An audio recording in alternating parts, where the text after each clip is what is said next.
Hey, welcome to Sheetload of Templates. Let's take a look at Magic Word Search. So for Magic Word Search, what happens is as students answer correctly, they are updated with one of the words from the word search, but the word search actually doesn't appear until all the questions are answered correctly. So right now, it looks like those letters are just moving around in the word puzzle after each correct response, and that is the case. Okay, they're just random consonants just moving around until all of the answers have been until all of the answers are correct. Once all of the answers are correct, the word search locks into place, and then students can go in and find the words that appear in the word search as just like something for fun.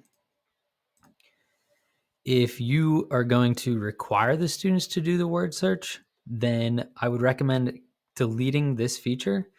So, what this feature does is as students answer correctly, this automatically pops up so that they can choose to do the word search, or if they're claiming defeat, they can just go ahead and click on that button and all the words will automatically be shown.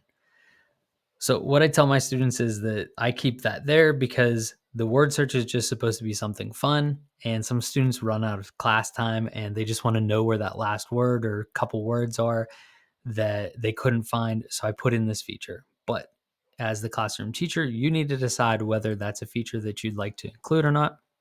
And to get rid of that feature, all you have to do is highlight these two cells and hit backspace or delete, and that functionality is now gone. The next thing, though, that you would want to do, and you may want to do this even if you decide to keep that feature, these two cells change color after the 10th answer to reveal that text. So if you are changing the color, you're doing some of the additional customizations that I show you in some of the other videos. If you're changing the color of this cell for that, you may want to go to the conditional formatting and change, or actually just delete this one and this one, and then those cells won't change colors anymore. Okay, so if you just hit remove roll, those are gone. Now that's back to the same color as your background. Okay, but that is a customization that you obviously don't need to do, but if you want to, it's there. All right, the really cool thing about this activity, though, is that you don't have to use my words from the word search. We're going to scroll down. Actually, first thing you want to do is add your questions. So you'll type your questions right in here. If you want to use one of the other templates, take a look at the video that helps you choose which template is right for you. But otherwise, you'll type your questions right in here. Once you have all 10 questions typed in, you'll scroll down to the answer key. And right next to the answer key, we have our ability to update the word list. Now, updating the word list is super simple. All you have to do is type in your words right here.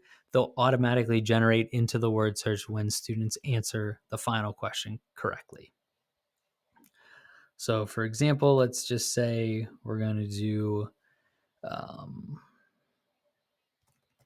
some foods here.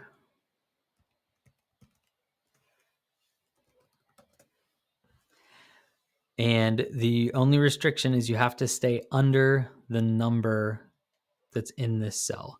But don't worry, if you don't, it'll give you a message and let you know that you can't type in a word that's that long.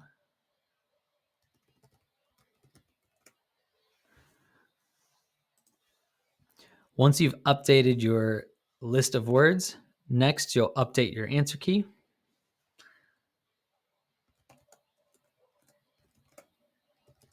And cat, dog, fish are like my go-to to change the answer key to. So now we've changed our word list. We've updated our answer key.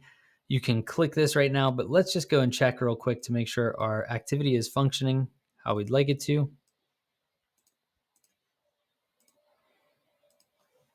All right, so these three are now incorrect.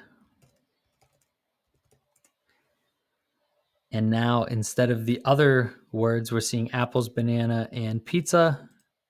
We got rid of the functionality of this button, but I know a way around that. So let's check that real quick. And it updated pizza, banana, and apples right here. All right, so it's that simple. You just update your word list, add your questions, add your answer key, and your activity is pretty much ready to go. There are a few other things we need to do though before we send this out to students. So don't forget to click that magic button. That'll hide everything on the sheet from students.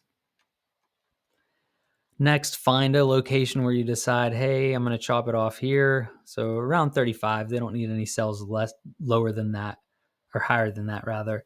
We'll just hit click on the cell, hit Shift, Control, and then arrow down so you get down to the bottom of the sheet. Right click on the side and hide rows.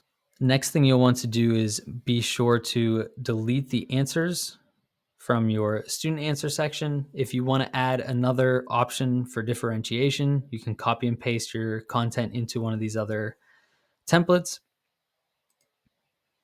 But otherwise, we'll click on the templates that we aren't using. You can either select them all by holding down Control, or since I'm going from this one to the last one, I'll just scroll over, hold down Shift, and then right click, choose Delete.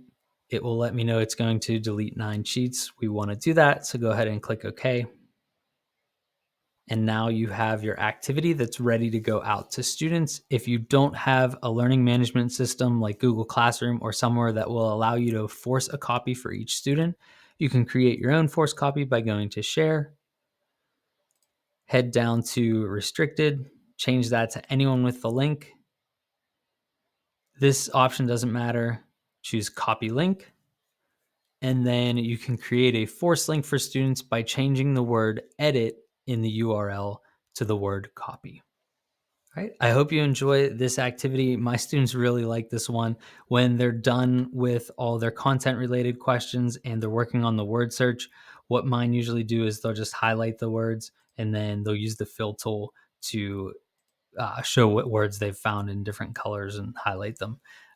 Some of them are diagonal. So I just remind my students that for anything that's diagonal, they can hold down Control and click on multiple cells at a time. We really hope you're enjoying our activities. And if you are, we'd always love to have you inside of Sheetload of Templates membership with access to easy to edit activities that we know your students are going to love. Hope to see you inside.